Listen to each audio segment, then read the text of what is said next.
സംസ്ഥാനത്ത് അതിശക്തമായ മഴയ്ക്ക് സാധ്യതയുള്ളതിനാൽ ഇന്ന് പത്തനംതിട്ട, കോട്ടയം, ഇടുക്കി, കണ്ണൂർ, കാസർഗോഡ് ജില്ലകളിൽ ഓറഞ്ച് അലർട്ട് തുടരുകയാണ്.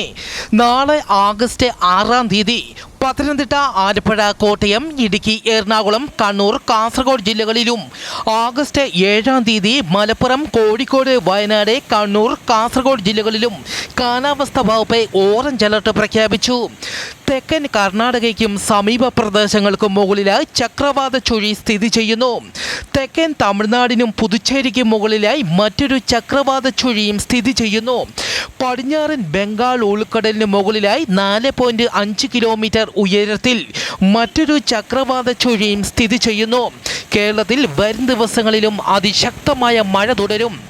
വരും മണിക്കൂറിൽ കേരളത്തിലെ ഇടുക്കി, എറണാകുളം, തൃശൂർ, പാലക്കാട്, മലപ്പുറം, കോഴിക്കോട്, വയനാട്, കണ്ണൂർ, കാസർഗോഡ് ജില്ലകളിലെ ഒറ്റപ്പെട്ട ഇടങ്ങളിൽ കനത്ത മഴയ്ക്കും മണിക്കൂറിൽ 40 കിലോമീറ്റർ വരെ വേഗതയിൽ കാറ്റിനും സാധ്യത. തൃശൂർ പെരിങ്ങൽകുത്ത് ഡാമിൽ ജലനിരപ്പ് ഉയർന്നതിനാൽ ചാലക്കുടി പുഴയുടെ തീരത്തുള്ളവർക്ക് ജാഗ്രതാ നിർദ്ദേശം നൽകി. തെക്കൻ ഫിലിപ്പൈൻസിൽ ശക്തമായ ഭൂകമ്പം. സരാംഗാനി ദ്വീപിന് തെക്ക് പടിഞ്ഞാറായാണ് ഭൂകമ്പമുണ്ടായത്. 6.4 തീവ്രത രേഖപ്പെടുത്തി. കാര്യമായ നാശനഷ്ടങ്ങളൊന്നും ഇതുവരെ റിപ്പോർട്ട് ചെയ്തിട്ടില്ല.